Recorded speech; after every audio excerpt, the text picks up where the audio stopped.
అవును, దోసుకోవడం దాచుకోవడం ఇదే నినాదం. వాళ్ళు కళ్ళ ముందు ఇంత అభివృద్ధి జరుగుతుంటే కనపడిని మూర్ఖులు, కళ్ళు ఉన్నాయో తెలియదు, కళ్ళు లేవో తెలియదు. వాళ్ళకి సీఎం రోడ్డు కనపట్లేదా, రోడ్లు విస్తీర్ణం కనపట్లేదా, ఇక్కడ రథం కనపట్లేదా, శివాలయం అభివృద్ధి కనపట్లేదా, కేంద్రీయ విద్యాలయం కనపట్లేదా, 100 పడకల ఆసుపత్రి కనపట్లేదా, అనాసాగరంలో అప్పర్ ప్రైమరీ హెల్త్ సెంటర్ కనపట్లేదా, DVR colony upper primary health center కనపట్లేదా, ఆర్డీఓ ఆఫీస్ కనపట్లేదా, మున్సిపాలిటీ అప్గ్రేషన్ కనపట్లేదా, ట్రాఫిక్ పోలీస్ స్టేషన్ కనపట్లేదా? మరీ కళ్ళు లేకపోతే ఎలాగ చెప్పు? కళ్ళు లేకపోతే చెప్పండి, శంకర్ నేత్రన్ హాస్పిటల్లో నేను ఫ్రీగా ఉచితంగా వైద్యం చేపిస్తాను కళ్ళు రావటానికి. అభివృద్ధి లేదంటారేంటి? అభివృద్ధి ఎందుకు లేదు చెప్పండి. ఎవరన్నా సామాన్య మానవుడికి మైకి పెట్టండి, ఈ నందిగామలో ఏదైనా అభివృద్ధి ఉందా, మీకు ఇవన్నీ కనపట్లేదని అడగండి. జనాలందరికీ కనపడి నాకు కనపడలేదంటే ప్రాబ్లం నాదా మీదా?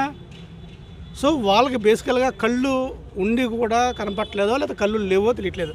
అలా కళ్ళు లేవు కాబట్టి, అలా కనబడట్లేదు కాబట్టి ఈ గత 5 సంవత్సరాల్లో 2014 నుంచి 19 వరకు బాబులు పరిపాలించారు కాబట్టి, బాబులు వాళ్ళు చూశారు కాబట్టి వీళ్ళు చూడట్లేదు. అంతనే దాచుకోవడం దోసుకోవడం అన్నాను. ఇదే శివాలయం దగ్గర చెప్పాను, 1000 సార్లు చెప్పాను, 1,00,000 సార్లు చెప్పాను. ఈ నందిగామలో 2,06,000 మంది ఓటర్లు ఉన్నారు.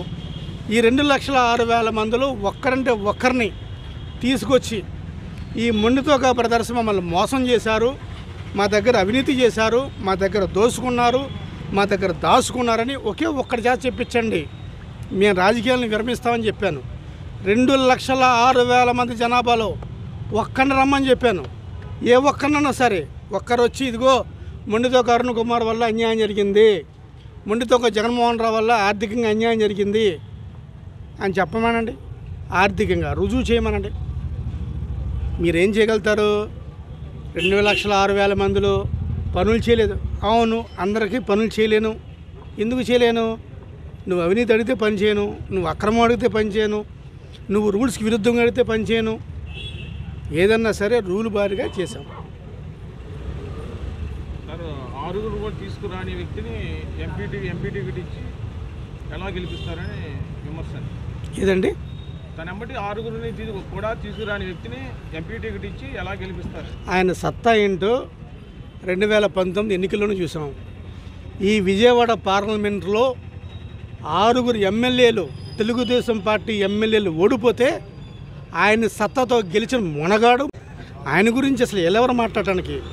తీయని మరి, మీకు వచ్చిన ఓట్లన్నీ ఆయనకు వచ్చిన ఓట్లన్నీ ఆ ఓట్లతోనే కదా గెలిచారు. ఆయన సత్తా ఉండబట్టి కదా గెలిచాడు. ఈయన సత్తా ఉండబట్టి గెలిచాడు, ఈయన సత్తా ఉండబట్టి జయదేవ్ గెలిచాడు, ఈయన సత్తా ఉండబట్టి రామ్మోహన్ గెలిచాడు. మరి మిగిలిన 22 చోట్ల ఓడిపోయారు కదా. మీకు సత్తా ఉంటే మరి ఇక్కడ ఎందుకు గెలవలేదు మీరు? సో ఇవన్నీ అర్థం పర్థం, అవగాహన రాహిత్యం, బుర్రలేనితనం. ఏదో మాట్లాడాలి, మైక్ పెడితే మాట్లాడాలి. వచ్చారుగా బోరీలు గారీలు వచ్చారుగా, మహామేధావులు వచ్చారుగా. ఆ మేధావులు చెప్పానండి ఏ విధంగా కేసీఆర్ నాన్నగారు గెలిచారని. కేసీఆర్ నాన్నగారు ఏ ఎంపీ చేయని విధంగా టాటా ట్రస్ట్ తీసుకొచ్చాడు. ఇంతమంది ఎంపీలు ఆంధ్రప్రదేశ్లో ఇన్ని ఎంపీలు ఉంటే రతన్ టాటా ట్రస్ట్ ఎవరైనా తీసుకొచ్చారా? రతన్ టాటా గారు ఎవరికైనా టైం ఇస్తారా? ఆయన విజయవాడ తీసుకొచ్చారు కదా. ఈరోజు ఫ్లైఓవర్స్ కావచ్చు, నితిన్ గడ్కరీ గారిని పట్టుకొని ఫ్లైఓవర్స్ చేపించింది ఎవరు? కేసీఆర్ నాన్నగారి గురించి మాట్లాడే అర్హత వాళ్ళకి లేదు.